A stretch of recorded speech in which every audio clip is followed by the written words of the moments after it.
Avez-vous déjà pensé qu'un remède naturel simple, peut-être déjà présent chez vous, pourrait apporter des améliorations remarquables à votre santé, d'une manière que même la médecine moderne peine à comprendre pleinement? Imaginez une huile si puissante et polyvalente qu'elle était incluse dans les trousses de survie militaires américaines pendant la Seconde Guerre mondiale. Les soldats l'utilisaient pour traiter les blessures sur le champ de bataille et les mécaniciens s'en servaient pour maintenir en état de marche des machines, y compris des champs. Cette substance légendaire, c'est l'huile de ricin. Maintenant, prenez cette huile ancestrale et combinez-la avec l'un des ingrédients et les plus humbles et familiers poissons de votre cuisine. Le bicarbonate de soude, le résultat, un remède naturel étonnamment puissant, capable de réduire l'inflammation de la prostate, de favoriser la repousse des cheveux, de soulager les douleurs persistantes et d'améliorer la fonction cardiaque. Ce mélange simple transforme des vies depuis des générations, et aujourd'hui, vous allez découvrir exactement comment. Restez jusqu'à la fin, car les bienfaits de ce remède ne sont pas de simples légendes ou des vœux pieux. Ils sont étayés par des recherches scientifiques et des témoignages réels, comme celui d'un pompier à la retraite qui a enfin trouvé un soulagement à son insomnie chronique, ou d'un homme qui a inversé la lente retraite de sa ligne capillaire après des années de découragement. L'huile de ricin est l'un des trésors les plus sous-estimés de la nature. Ce liquide doré et épais offre des résultats thérapeutiques depuis des centaines d'années. Mais que se passe-t-il lorsqu'on le combine avec quelque chose d'aussi ordinaire et accessible que le bicarbonate de soude? Le résultat est tout simplement stupéfiant. Vous pensez peut-être à l'huile de ricin comme à un remède de grand-mère pour la constipation ou la peau sèche, mais la vérité va bien au-delà. Lorsqu'elle est mélangée avec du bicarbonate de soude, connu pour ses propriétés détoxifiantes et anti-inflammatoires, l'huile de ricin devient encore plus puissante. Ce mélange peut soulager les douleurs articulaires, réduire les irritations cutanées, soutenir la santé de la prostate et même améliorer la circulation sanguine. Et le meilleur, c'est naturel, peu coûteux et facile à utiliser. Beaucoup ont entendu parler vaguement des capacités de l'huile de ricin. Elle apaise les muscles endoloris, calme les peaux, enflammées et traite des problèmes de santé persistants. Mais peu connaissent sa relation synergique avec le bicarbonate de soude. Ensemble, ils forment une sorte de thérapie maison utilisée discrètement par ceux qui savent depuis des décennies. Ce duo est capable de cibler certains des problèmes les plus tenaces et profondément enracinés que les traitements conventionnels négligent souvent. Prenons un moment pour réfléchir à la puissance réelle de l'huile de ricin. Son utilité n'est pas seulement anecdotique, elle est soutenue par l'histoire. Pendant la Seconde Guerre mondiale, l'armée américaine voyait tant de valeur dans l'huile de ricin qu'elle s'assurait que chaque trousse de survie en contienne une bouteille. Les soldats l'utilisaient pour désinfecter les blessures et favoriser la guérison dans des conditions de combat difficiles. Les mécaniciens s'en servaient pour maintenir les équipements essentiels en fonctionnement dans des environnements hostiles. C'est dire à quel point cette huile est fiable et multifonctionnelle. Elle soulageait la douleur d'un soldat un instant et aidait un char à fonctionner plus efficacement le suivant. Sa polyvalence était véritablement étonnante. Maintenant, imaginez amplifier tous ces incroyables bienfaits en la combinant avec un produit simple du quotidien comme le bicarbonate de soude, ce même poudre blanche qui se trouve dans votre placard. Ce n'est pas seulement une astuce intelligente, c'est un partenariat chimique qui renforce les capacités de l'huile de ricin d'une manière que vous n'auriez pas cru possible. Les personnes qui utilisent cette combinaison régulièrement rapportent un soulagement des douleurs chroniques des améliorations visibles de leur peau, et même un regain de confiance à mesure que la circulation sanguine s'améliore dans des zones critiques. Commençons par l'un des problèmes de santé les plus urgents et que ce remède peut traiter. La santé de la prostate. Imaginez-vous à 3 heures du matin, la maison est silencieuse, et vous vous levez encore une fois, les yeux lourds, le corps réclamant un repos ininterrompu. Pourtant, vous voilà, faisant un autre voyage à la salle de bain. Ce cycle est épuisant, frustrant, et de plus en plus courant chez les hommes de plus de 50 ans. Ce qui commence comme un léger désagrément, peut-être un jet urinaire un peu plus faible ou une envie plus fréquente d'uriner, peut lentement évoluer en une perturbation constante, volant votre sommeil et votre tranquillité d'esprit. Avec le temps, ces symptômes s'intensifient. Les longs trajets en voiture deviennent des épreuves où chaque sortie compte. Les rassemblements sociaux se transforment en défis logistiques où la localisation de la toilette la plus proche est toujours une priorité. Trop d'hommes acceptent cela comme une partie inévitable du vieillissement. Mais voici la vérité. Bien que l'âge joue un rôle, les véritables coupables sont souvent l'inflammation et le stress oxydatif à l'intérieur de la prostate. Ces déséquilibres internes créent un gonflement, limitent le flux urinaire et laissent les hommes piégés dans leur propre corps. Bien que de nombreux médicaments promettent un soulagement, ils s'accompagnent souvent d'effets secondaires, comme la fatigue, les étourdissements ou une diminution de la libido. La chirurgie est une autre option, mais elle est invasive, risquée et évitée autant que possible. C'est là que l'huile de ricin entre en scène, non pas comme une solution temporaire, mais comme une approche holistique de la guérison. Cette huile dorée et épaisse, souvent considérée comme démodée, contient un composé puissant appelé acide ricinoléique. Cet acide gras a des propriétés anti-inflammatoires puissantes et agit profondément dans les tissus pour réduire le gonflement, améliorer la circulation et soutenir l'équilibre hormonal, tous des facteurs essentiels pour restaurer la fonction prostatique. Contrairement aux options pharmaceutiques qui masquent simplement les symptômes, l'huile de ricin s'attaque directement à la cause profonde. Il y a des preuves scientifiques à l'appui. Une étude publiée par l'American Neurological Association a suivi un groupe d'hommes qui appliquaient des compresses d'huile de ricin sur leur bas-ventre chaque soir. Après seulement 12 semaines, les participants ont signalé une réduction remarquable de 40% des visites nocturnes aux toilettes. C'est presque la moitié des interruptions disparues, sans prendre une seule pilule, sans chirurgie ni effet secondaire négatif. Ce n'est pas une découverte récente.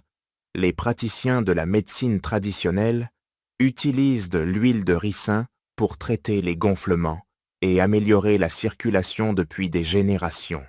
La science moderne ne fait que rattraper son retard. Et le meilleur, vous n'avez pas besoin d'ingérer quoi que ce soit, ni d'acheter des compléments coûteux. Le remède fonctionne de manière topique grâce à un processus d'application simple que vous pouvez réaliser chez vous.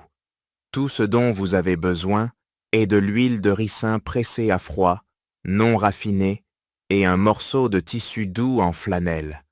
Imbibez le tissu jusqu'à ce qu'il soit humide, mais non dégoulinant, puis placez-le sur votre bas-ventre, juste en dessous du nombril, là où se trouve la prostate. Couvrez-le d'un morceau de film plastique pour le maintenir en place, ajoutez une source de chaleur douce, comme un coussin chauffant à basse température ou une serviette chaude, et laissez reposer pendant 30 à 60 minutes. Ce traitement externe délivre des composés curatifs directement à la source, stimulant la circulation et réduisant l'inflammation de manière sûre et efficace. Persévérez avec cette pratique, appliquez-la pendant 45 minutes 3 fois par semaine et vous pourriez commencer à remarquer quelque chose de remarquable en quelques semaines. L'urgence constante qui interrompait votre sommeil pourrait commencer à s'estomper. Vous pourriez commencer à dormir toute la nuit plus profondément, avec moins de réveil, et vous réveiller en vous sentant plus reposé, avec un sentiment de soulagement discret s'installant. Mais l'huile de ricin ne se limite pas à soulager la prostate. Avez-vous remarqué que vos cheveux s'amincissent ces derniers temps? Peut-être que votre ligne capillaire recule lentement et que vous voyez plus de cheveux tomber que d'habitude. Cette douleur de voir moins de cheveux dans le miroir peut ressembler à une trahison personnelle. Mais rassurez-vous, ce n'est pas seulement une question de vieillissement. Il y a un coupable hormonal caché derrière tout cela, et l'huile de ricin pourrait être la solution discrète que vous cherchiez pour lutter contre la chute des cheveux, et même notre corps commence à convertir plus de testostérone en quelque chose appelé DHT, ou dihydrotestostérone. Cette hormone, bien que naturelle, cause de gros problèmes pour vos cheveux. Elle se lie aux récepteurs de votre cuir chevelu et rétrécit progressivement vos follicules pileux jusqu'à ce qu'ils cessent de produire des cheveux sains. Ce processus est la principale raison des lignes capillaires qui reculent et des cheveux qui s'amincissent avec l'âge. C'est pourquoi les traitements classiques contre la chute des cheveux, comme le minoxidil ou la finastéride, sont conçus pour bloquer le DHT. Mais ces traitements s'accompagnent d'effets secondaires.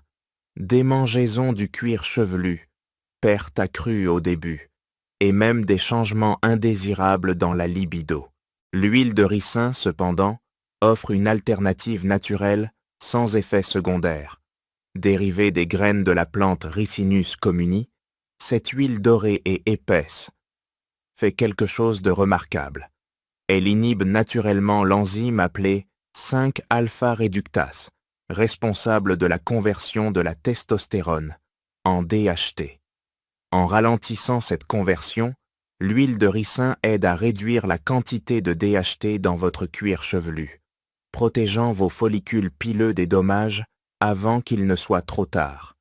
Et contrairement aux traitements chimiques, elle accomplit cela sans ajouter de toxines ou d'ingrédients artificiels à votre routine. Mais les bienfaits de l'huile de ricin ne s'arrêtent pas à bloquer le DHT. Cette huile est multitâche en matière de santé capillaire.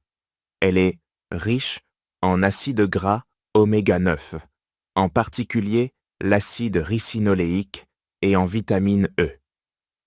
Ces nutriments jouent un rôle crucial dans le renforcement du cuir chevelu. Les oméga 9 améliorent la circulation sanguine vers vos follicules, garantissant qu'ils reçoivent suffisamment d'oxygène et de nutriments pour produire des cheveux forts et sains.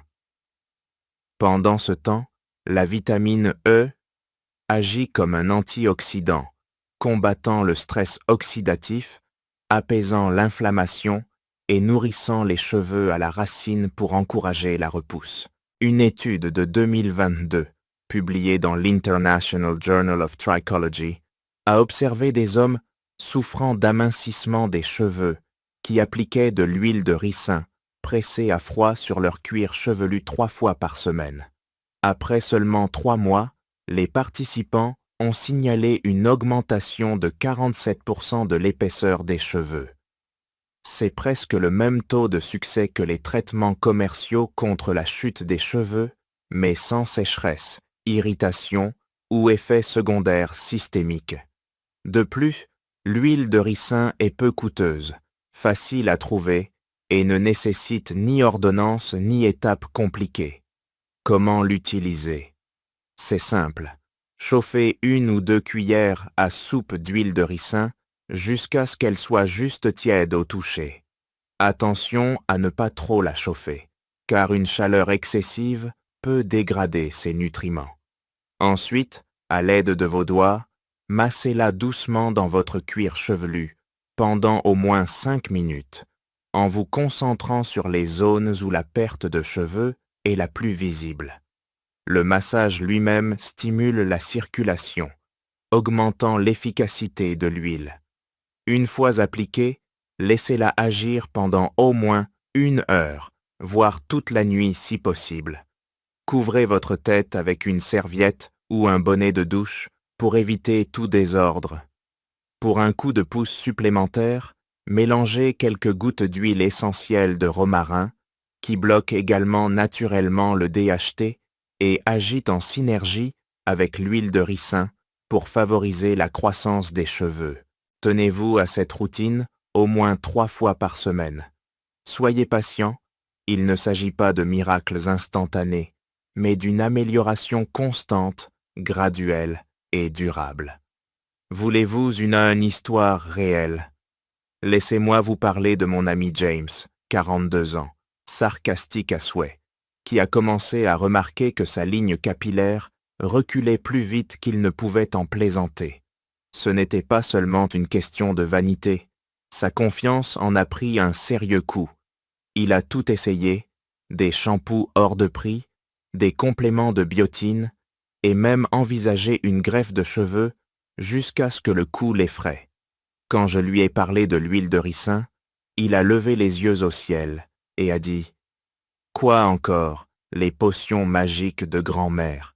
Mais la curiosité l'a emporté sur le scepticisme et il a essayé. Les premières semaines, il s'est plaint de la texture collante et s'est demandé si je n'avais pas complètement perdu la tête. Puis, vers la 6e semaine, quelque chose a changé. Les touffes de cheveux dans le siphon de la douche ont commencé à diminuer. À 3 mois, ses cheveux semblaient plus denses et son coiffeur, sans rien savoir, a commenté à quel point il paraissait plus sain. James était sidéré. Quelque chose d'aussi simple, abordable et naturel avait donné des résultats qu'aucun des produits, tape à l'œil, n'avait jamais obtenus. Si vous êtes sérieux à l'idée de reprendre le contrôle de la santé de vos cheveux et de commencer un voyage vers des cheveux plus denses et plus forts, l'huile de ricin pourrait être la réponse. Mais l'huile de ricin ne s'arrête pas à la repousse des cheveux. Elle a une autre utilisation incroyable qui surprend la plupart des gens. Cette huile humble, souvent associée à des remèdes dépassés, est également un analgésique étonnamment puissant, agissant souvent de manière plus holistique et rapide que les médicaments en vente libre.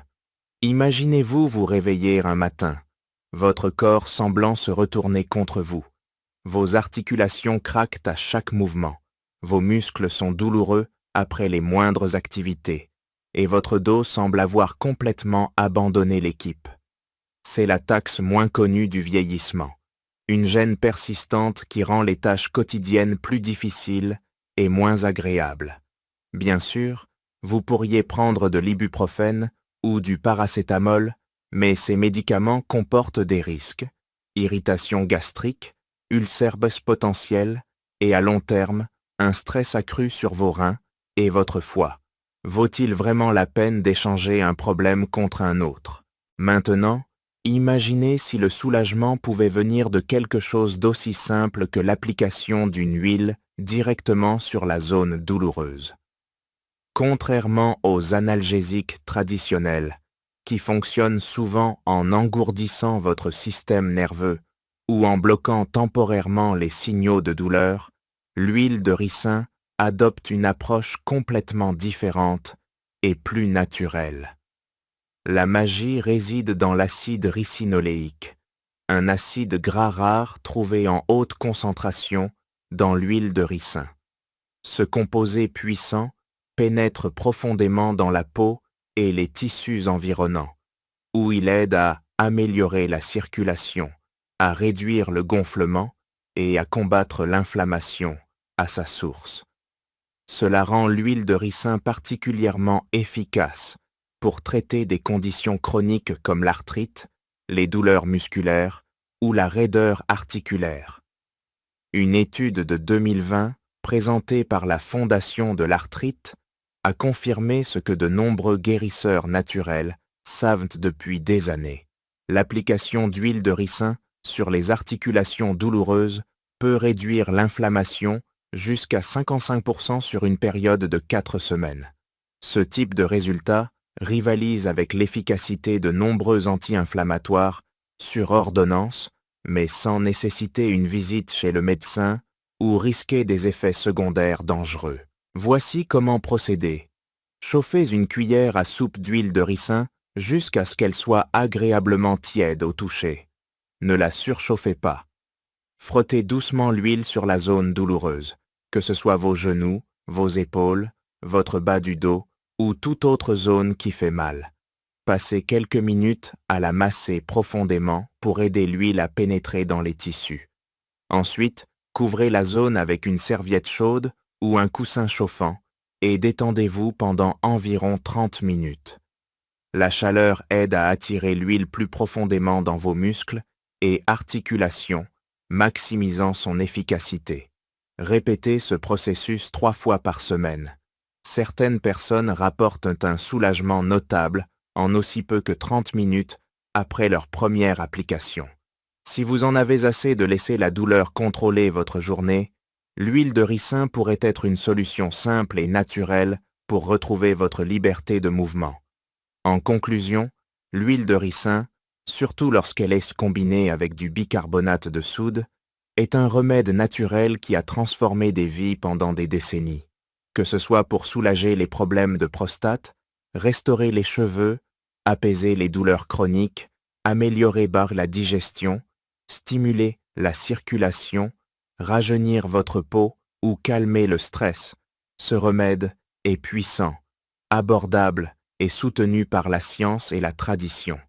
Essayez-le et découvrez par vous-même comment un simple ingrédient peut faire une différence profonde dans votre santé et votre bien-être.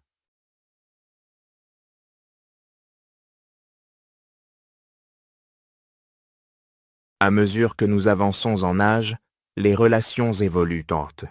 Mais que se passe-t-il lorsqu'une épouse, après des décennies de mariage, commence à se sentir éloignée de son mari? Qu'est-ce qui pousse une femme, qui autrefois chérissait son partenaire, à se retirer doucement, à perdre cette étincelle, à devenir indifférente? C'est une réalité que beaucoup de couples vivent, mais dont peu osent parler. L'affection qui s'efface lentement, les changements subtils dans les comportements, la frustration silencieuse qui s'accumule avec le temps. Cela n'arrive pas du jour au lendemain. C'est le résultat d'années de besoins non satisfaits, de mots tus et de moments négligés. La raison n'est pas toujours celle que l'on imagine. Il ne s'agit pas de tomber hors d'amour, mais de réaliser ce que l'amour devrait véritablement représenter. Et souvent, cela repose sur des raisons très pratiques. Aujourd'hui, nous allons explorer pourquoi, en vieillissant, certaines femmes commencent à ressentir différemment leur mari et ce que l'on peut faire pour changer cela avant qu'il ne soit trop tard. Si vous êtes mari, épouse, ou simplement curieux des relations à long terme, restez avec moi jusqu'à la fin. Cela pourrait transformer votre façon de voir l'amour, le vieillissement et le mariage. Commençons. Premièrement, le poids du travail émotionnel devient trop lourd. Pendant des années, beaucoup de femmes endossent le rôle de gardienne émotionnelle dans leur mariage. Elles se souviennent des anniversaires, organisent les réunions familiales, planifient tôt les rendez-vous médicaux, gèrent bientôt le foyer. Mais en vieillissant, elles seules réalisent que ce travail invisible a laissé des traces.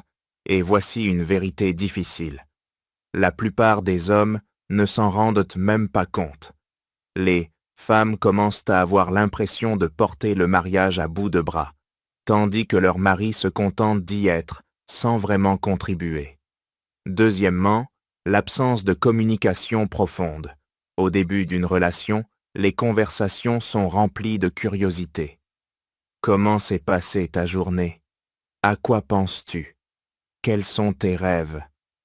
Mais avec le temps, beaucoup de maris cessent de s'engager dans des échanges riches et significatifs.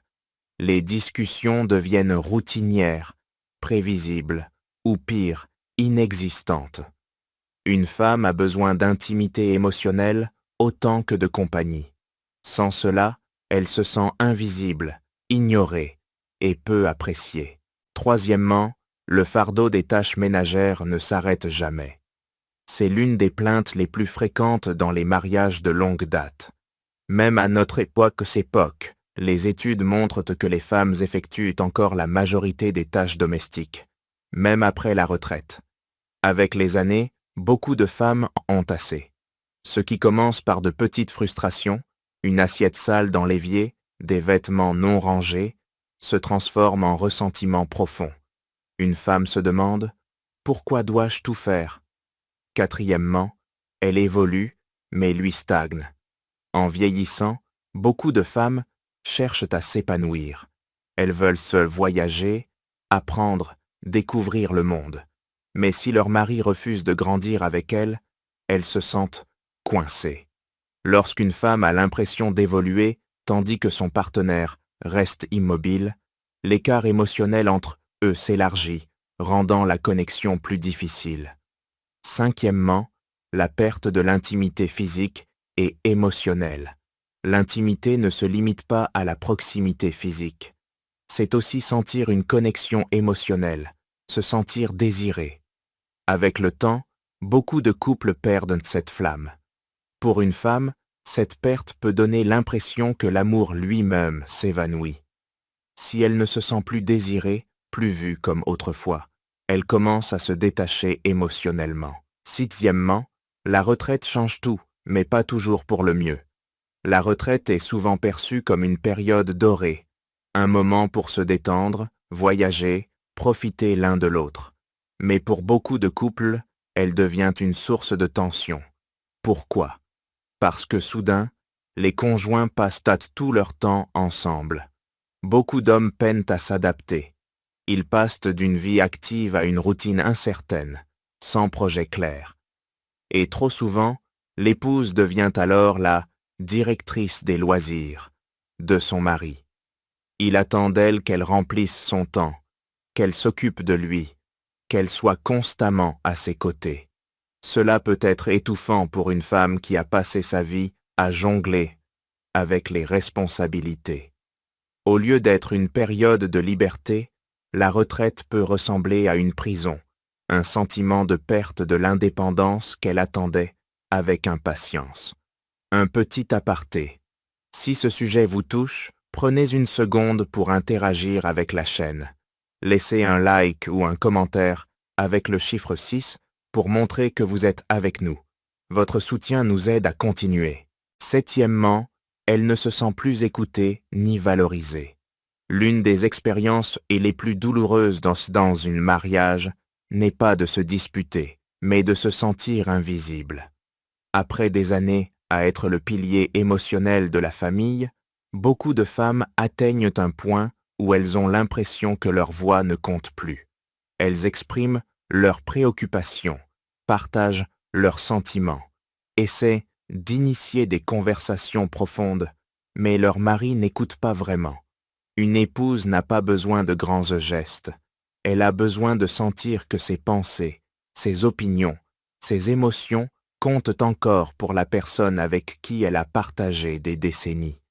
Quand cela cesse, elle commence à se retirer émotionnellement. Et une fois qu'elle se détache, il est difficile de revenir en arrière. Huitièmement, elle réalise que la vie est courte et qu'elle veut plus. En vieillissant, les perspectives changent. On perd des amis, on assiste à des funérailles, on comprend que le temps est précieux. Pour beaucoup de femmes, cette prise de conscience les pousse à réévaluer leur mariage. Elles se posent des questions difficiles. Suis-je heureuse? Me sens-je aimée? Est-ce ainsi que je veux passer le reste de mes années? Si les réponses ne sont pas satisfaisantes, elles peuvent commencer à se retirer, non par colère, mais par instinct de préservation. Beaucoup de femmes atteignent un stade où elles ne veulent plus se battre, supplier ou demander de l'attention. Elles se concentrent sur leur propre bien-être. Si leur mari ne fait pas l'effort de les rejoindre à mi-chemin, elles se détachent, parfois émotionnellement, parfois même physiquement. Dans les années plus tardives de la vie, les relations ne reposent pas sur des gestes romantiques spectaculaires. Elles reposent sur la présence, la compréhension et le respect. Quand une femme commence à se sentir distante de son mari, ce n'est presque jamais parce qu'elle a simplement cessé de l'aimer. C'est souvent parce qu'elle ne se sent plus vue, valorisée ou appréciée.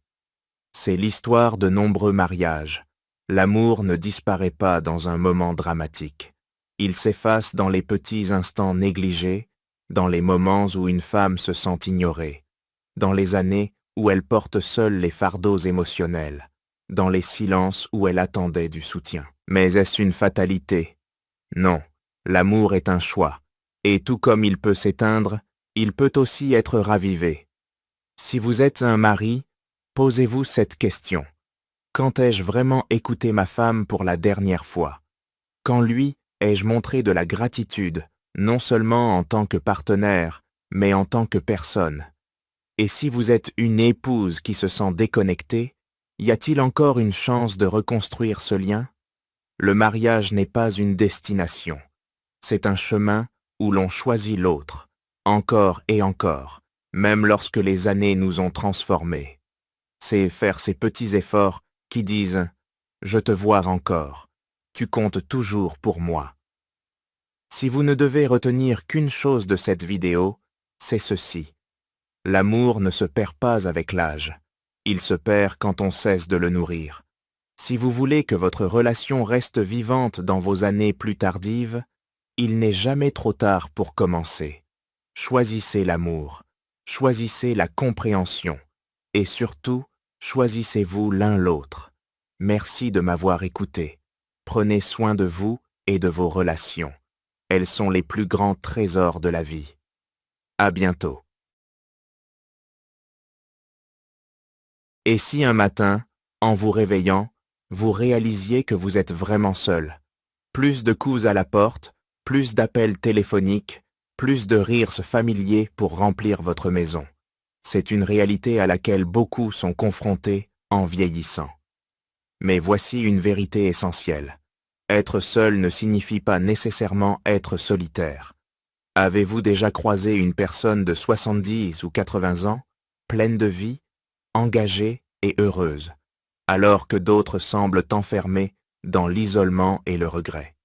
Qu'est-ce qui fait la différence? Ce n'est pas une question de chance. Ce sont les choix quotidiens que ces personnes font. Aujourd'hui, je vais partager avec vous 6 habitudes puissantes qui peuvent transformer votre expérience du vieillissement. Que vous viviez seul aujourd'hui ou que vous vous prépariez pour l'avenir, ces habitudes sont la clé pour passer d'un sentiment d'invisibilité à un sentiment d'épanouissement, d'une simple existence à une vie pleinement vécue. Et il y a une habitude, la plus puissante de toutes, souvent négligée, qui pourrait être le secret d'une vie joyeuse et pleine de sens. Restez avec moi jusqu'à la fin pour la découvrir. Avant de commencer, prenez un moment pour partager dans les commentaires. Quelle est votre plus grande crainte face au vieillissement seul? Vos réflexions comptent et pourraient aider quelqu'un d'autre. Allons-y. 1.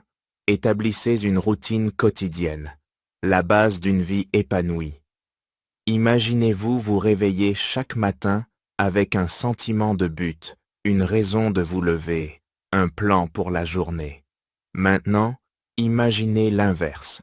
Vous réveillez sans direction, sans structure, sans motivation. Quelle vie choisiriez-vous? Une routine quotidienne ne se résume pas à occuper le temps. Elle donne du sens à vos journées. Elle garantit que chaque jour, même le plus ordinaire, ait une valeur. En vieillissant, sans les contraintes du travail, des obligations familiales ou d'un agenda social chargé, les jours peuvent se fondre les uns dans les autres et sembler vides.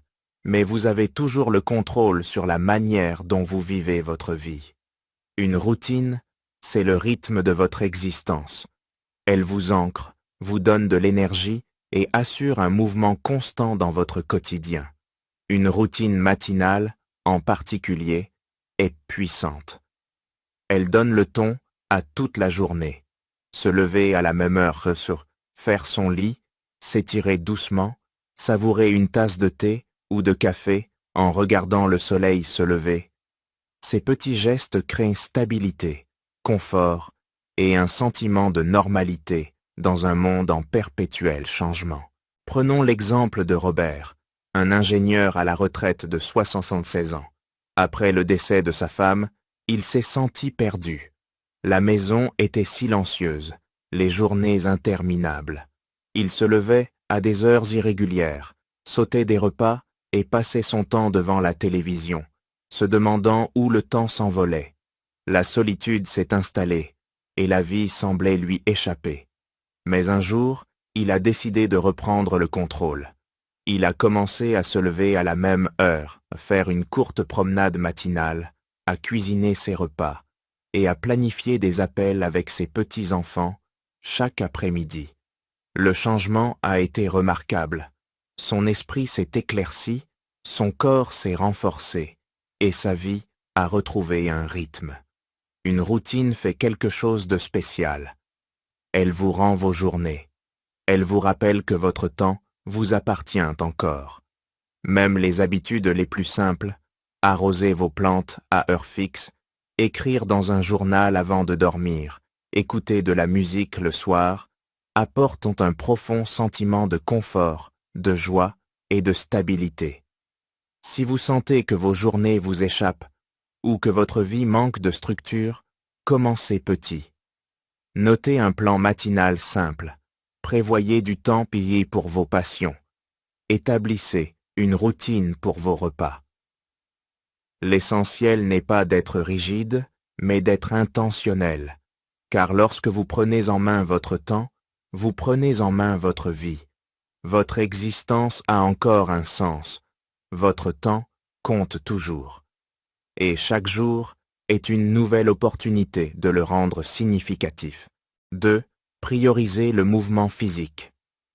L'une des plus grandes erreurs que l'on fait en vieillissant est de trop ralentir. Bien que le corps change avec l'âge, rester actif est ce qui se rapproche le plus d'une fontaine de jouvence. Il ne s'agit pas seulement d'avoir une belle apparence, mais de garder un corps fort, un esprit vif et une indépendance intacte. En cessant de bouger, on perd du muscle, de la souplesse et de l'énergie, ce qui peut entraîner un déclin général de la santé. Mais voici une bonne nouvelle. Nul besoin de courir un marathon ou de soulever des poids lourds. Des mouvements simples et réguliers et chaque jour font une énorme différence. Une courte marche, des étirements doux ou même se lever et bouger fréquemment améliore la circulation, renforce les muscles et maintient la souplesse des articulations. L'objectif est de garder votre corps engagé pour que des activités quotidiennes, comme se lever d'une chaise, monter des escaliers ou porter des courses, restent faciles. Prenons l'exemple d'Éléonore, une bibliothécaire à la retraite de 78 ans. Après sa retraite, elle est devenue moins active, passant plus de temps assise. Au début, elle n'a rien remarqué, mais au fil des années, des tâches simples comme se baisser ou marcher longtemps sont devenues difficiles. Elle pensait « c'est juste l'âge ». Mais après avoir rejoint un groupe de marche local et commencé des étirements matinaux, elle a ressenti un changement presque immédiat. Son énergie s'est améliorée, sa posture s'est redressée et elle dormait mieux. Le mouvement physique est une nécessité quotidienne, pas une activité occasionnelle. Même avec une mobilité réduite, il existe des moyens de rester actif. Exercice dans l'eau, yoga doux ou simplement se lever et s'asseoir plusieurs fois de suite. De plus, l'exercice protège votre cerveau. Des études montrent que l'activité physique réduit le risque de déclin cognitif et de démence. En bougeant, vous renforcez non seulement vos muscles, mais aussi votre cerveau, en améliorant la circulation sanguine et en réduisant le stress. Si vous avez été inactif, commencez petit. Une marche de 5 minutes, quelques étirements ou des tâches ménagères légères. La clé est la régularité. Plus vous bougez, plus cela devient facile, et bientôt, vous vous sentirez plus fort, plus sain et plus énergique. 3. Restez engagé socialement. L'un des aspects sociaux les plus difficiles du vieillissement seul est la perte progressive des liens sociaux. Les amis déménagent, la famille est occupée. Et il devient tentant de passer plus de temps seul, mais l'isolement est l'une des plus grandes menaces pour la santé mentale et physique. Des études montrent que la solitude peut être aussi néfaste que le tabagisme ou l'obésité, augmentant les risques de maladies cardiaques, de dépression et de déclin cognitif. La bonne nouvelle, vous n'avez pas à accepter la solitude comme une fatalité. Rester socialement engagé est un choix, et c'est l'une des habitudes quotidiennes les plus importantes à cultiver. Même de petites interactions, un appel téléphonique, une conversation avec un voisin, un échange amical à l'épicerie, peuvent améliorer votre bien-être émotionnel. La connexion humaine est un besoin fondamental, et entretenir des relations doit être une priorité, au même titre qu'une alimentation saine ou l'activité physique. Prenons l'exemple de François, un veuf de 80 ans. Après le décès de sa femme, il passait ses journées seul, regardant la télévision et attendant que le téléphone sonne. Il se disait que ses enfants étaient occupés, que ses amis avaient de leur vie, et qu'il ne voulait pas être un fardeau. Mais au fil des mois, il se sentait de plus en plus déconnecté, et même les petites tâches semblaient écrasantes. Tout a changé lorsqu'il a décidé de reprendre contact. Il a commencé à appeler un vieil ami chaque semaine, a rejoint un groupe de seniors local et s'est inscrit à un club d'échecs en ligne. En quelques mois, il s'est senti plus vivant, plus engagé, plus connecté qu'il ne l'avait été depuis des années. L'engagement social ne signifie pas nécessairement de grands événements. Ce sont les petites connexions significatives qui vous rappellent que vous faites partie d'un tout. Que ce soit envoyer un message, inviter un ami pour un café ou rejoindre un groupe partageant vos centres d'intérêt, l'essentiel est de faire de la socialisation une habitude quotidienne. Même sans amis ou famille à proximité, la technologie facilite les connexions. Appels vidéo, forums, en ligne, réseaux sociaux. La solitude, ce n'est pas être seul, c'est se sentir déconnecté. Et la meilleure façon de combattre ce sentiment est de faire un effort pour s'engager dans le monde chaque jour. 4. Stimulez votre esprit. Une erreur courante en vieillissant est de laisser son esprit ralentir en même temps que son corps. Beaucoup pensent que le déclin cognitif est inévitable. Mais en réalité, votre cerveau prospère grâce à la stimulation. Comme un muscle, il perd de sa vivacité s'il n'est pas sollicité. La bonne nouvelle, vous pouvez garder votre esprit alerte, vif et curieux, quel que soit votre âge. Stimuler son cerveau ne signifie pas résoudre des énigmes complexes ou apprendre quelque chose de difficile. Il s'agit de s'engager dans des activités qui défient votre pensée, introduisent de nouvelles idées et nourrissent votre curiosité. Lire, apprendre une nouvelle compétence, jouer à des jeux de stratégie, écrire ou avoir des conversations profondes sont autant de moyens de garder votre esprit vif et votre mémoire intacte. Prenons l'exemple de Jeanne, une ancienne enseignante de 74 ans. Après sa retraite, elle passait ses journées devant la télévision, sentant son esprit moins vif. Elle oubliait de petites choses, où elle avait posé ses clés, ce qu'elle voulait acheter. Inquiète, elle a décidé de changer. Elle a repris la lecture, s'est mise aux mots, croisés chaque matin, et a suivi un cours d'espagnol en ligne. En quelques semaines, elle a senti une différence. Son attention s'est améliorée, elle se sentait plus engagée et elle avait de nouveaux sujets de conversation. Votre cerveau est comme un muscle. Plus vous l'utilisez, plus il se renforce. Apprendre quelque chose de nouveau, un instrument, un hobby, ou même changer votre routine, oblige votre cerveau à créer de nouvelles connexions, le gardant flexible et résilient. Stimuler son esprit prévient aussi l'ennui et la dépression. Quand vous apprenez, créez ou résolvez des problèmes, vous ressentez un sentiment d'accomplissement qui donne envie d'aborder chaque journée avec enthousiasme. 5. Pratiquez la gratitude et la réflexion. L'une des choses les plus puissantes que vous puissiez faire chaque jour pour trouver paix et bonheur est de pratiquer la gratitude. En vieillissant, il est facile de se concentrer sur ce que l'on a perdu, des proches, des opportunités, la jeunesse, la santé. Mais changer de perspective pour se focaliser sur ce que l'on a encore peut transformer votre état d'esprit. La gratitude, ce n'est pas ignorer les défis, c'est choisir de reconnaître le positif qui existe encore, même dans les moments difficiles. Prendre quelques minutes chaque jour pour réfléchir à ce dont vous êtes reconnaissant améliore votre humeur, réduit le stress et même votre santé physique. Des études montrent que les personnes pratiquant régulièrement la gratitude souffrent moins de dépression, dorment mieux et ressentent un plus grand sens de l'accomplissement. Prenons l'exemple de Georges, un pompier à la retraite de 69 ans.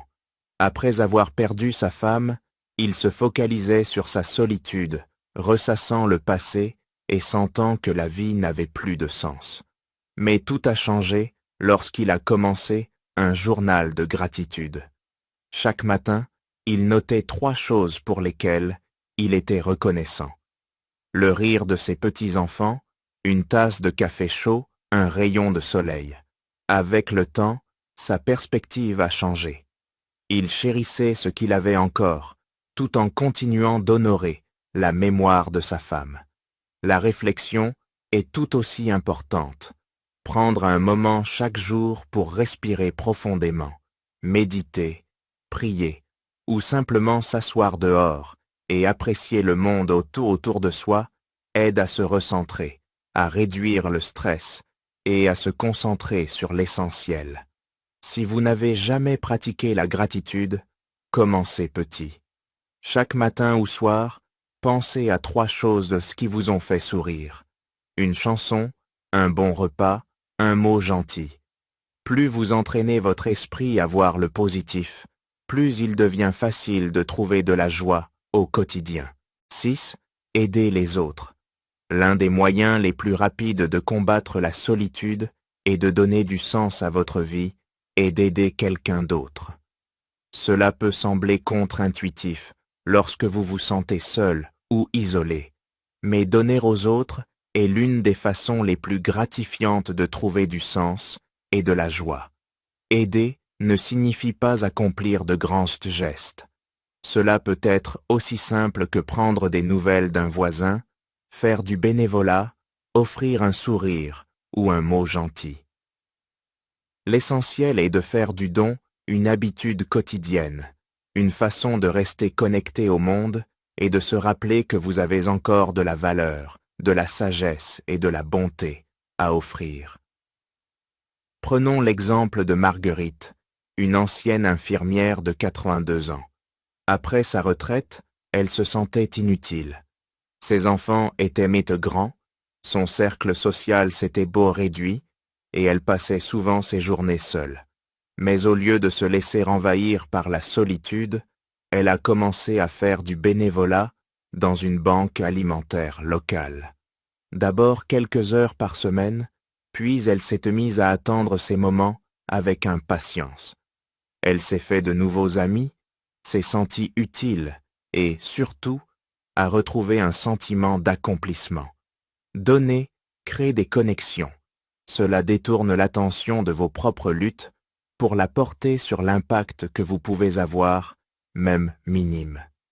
Même avec des limitations physiques, il y a des moyens de donner, écrire à un ami, partager votre expérience en ligne. Encouragez ceux qui vous entourent. Le don remplit votre vie de sens, garde votre esprit vif et votre cœur plein. Vieillir n'est pas seulement une question de repos, c'est une opportunité de découvrir des valeurs plus profondes, des petites choses qui apportent un grand sens.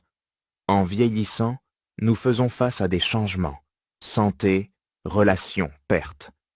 Mais ce qui compte, ce n'est pas ce que nous avons perdu, c'est la façon dont nous choisissons de percevoir et d'apprécier ce qui reste.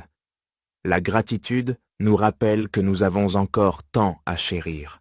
Notre santé, même fragile, les souvenirs précieux ou la simple beauté d'un matin calme. La réflexion nous aide à tirer des leçons de nos expériences, à partager notre sagesse et à trouver la paix intérieure. Et aider les autres, même par de petits gestes, nous connecte au monde et nous rappelle que nous avons encore un rôle à jouer. Vieillir, ce n'est pas attendre la fin, c'est embrasser un nouveau chapitre avec une perspective plus profonde. Chaque jour, vous avez le choix de vivre pleinement. Commencez par des habitudes simples. Appréciez ce que vous avez, réfléchissez à ce qui compte, partagez votre bonté. En adoptant ces pratiques, vous réaliserez qu'à tout âge, vous pouvez vivre une vie pleine de joie, de paix et de connexion. Une vie qui vaut la peine d'être vécue. Alors, dites-moi dans les commentaires, quelle habitude allez-vous adopter? Si cette vidéo vous a inspiré, likez, abonnez-vous et activez les notifications pour ne rien manquer. Merci d'être là. Prenez soin de vous, restez positif et continuez d'embrasser la vie avec un cœur ouvert. À bientôt. Bonjour à tous et bienvenue dans cette présentation dédiée à votre santé, en particulier pour les seniors de plus de 60 ans.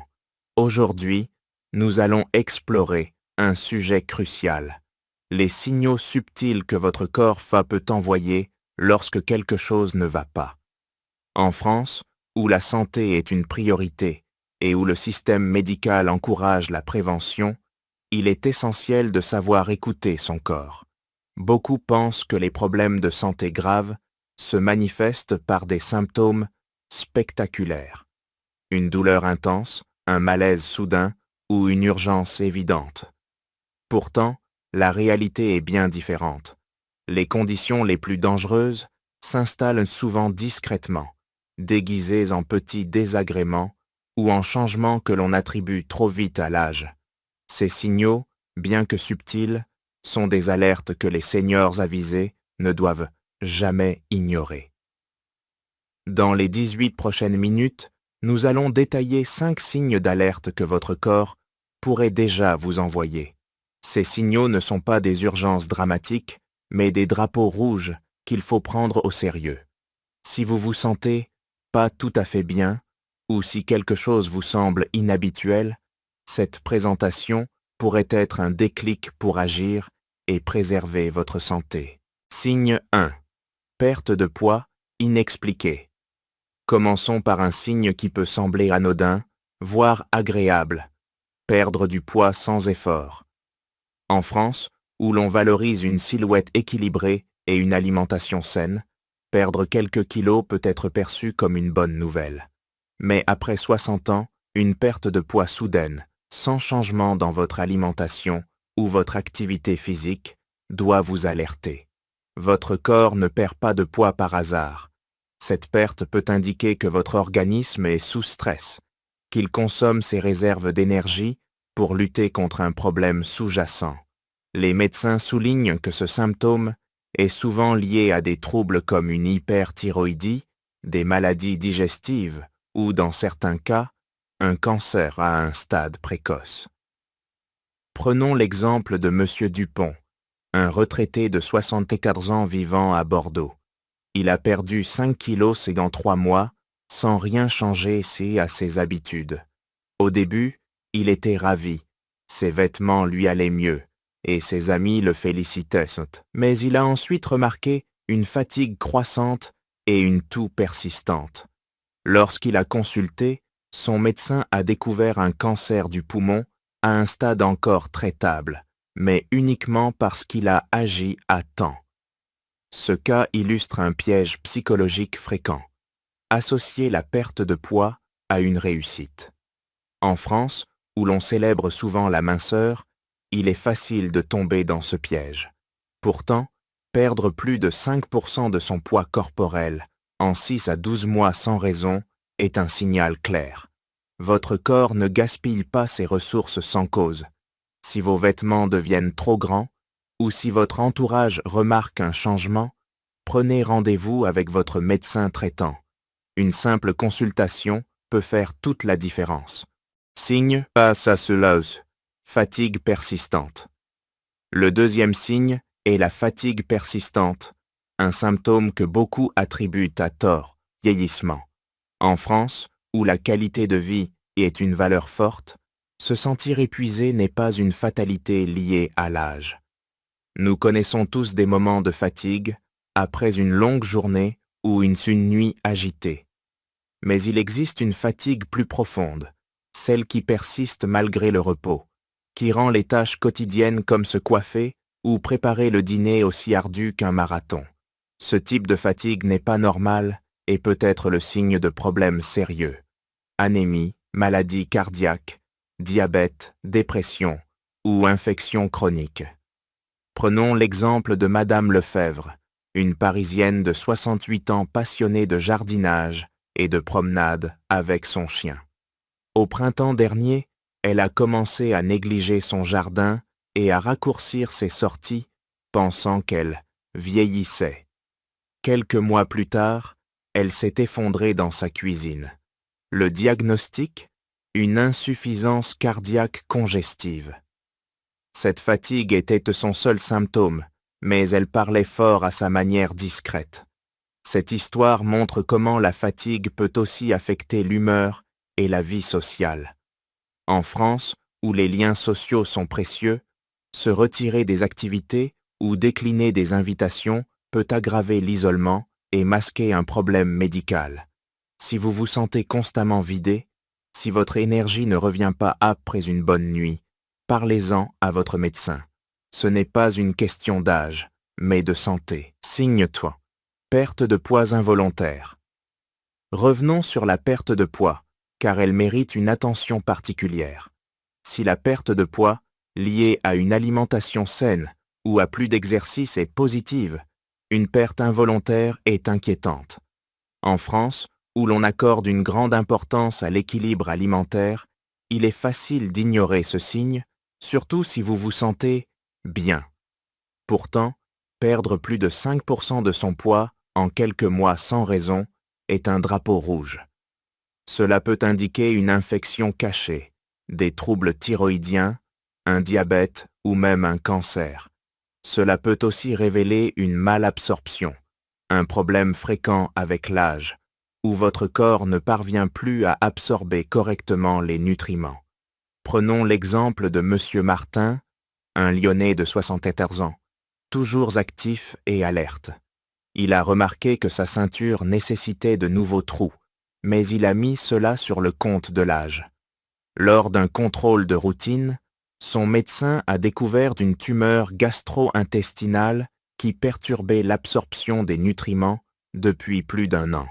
Cette perte de poids avait affaibli ses muscles, augmentant son risque de chute et de fragilité. En France, où la prévention est au cœur du système de santé, agir tôt peut empêcher ce type de spirale. Si votre appétit diminue, si vos vêtements flottent ou si vos proches vous trouvent amaigri, ne l'ignorez pas. Votre corps vous envoie un message urgent. Signe 4. Gêne thoracique intermittente. Le 4e signe concerne la gêne thoracique, un symptôme souvent mal compris.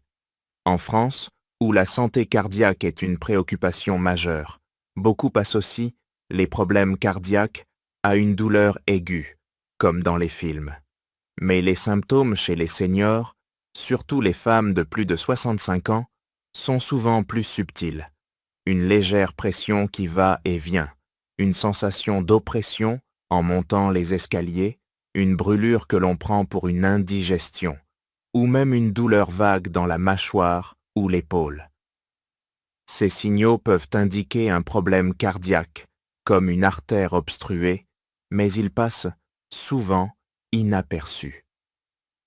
Prenons l'exemple de Madame Dubois, une retraitée de 68 ans vivant à Nice. Active, elle pratiquait le yoga et jardinait régulièrement. Elle a commencé à ressentir une gêne thoracique en arrachant des mauvaises herbes qu'elle a attribuées à un effort musculaire. Ce n'est que sur l'insistance de sa fille qu'elle a consulté. Résultat, un blocage important des artères de coronaire. Son corps murmurait depuis des mois, mais elle ne l'avait pas entendu.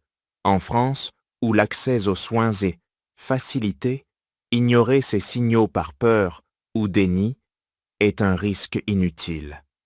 Notez les schémas. Une gêne pendant un effort léger, une fatigue inhabituelle, des sensations étranges dans le haut du corps. Votre cœur parle doucement. Écoutez-le. Signe 100. Cicatrisation lente ou bleus inexpliqués. Enfin, le 5e signe concerne des changements visibles sur votre peau. Des bleus qui apparaissent sans raison, des coupures qui ne guérissent pas, ou des éraflures qui saignent longtemps.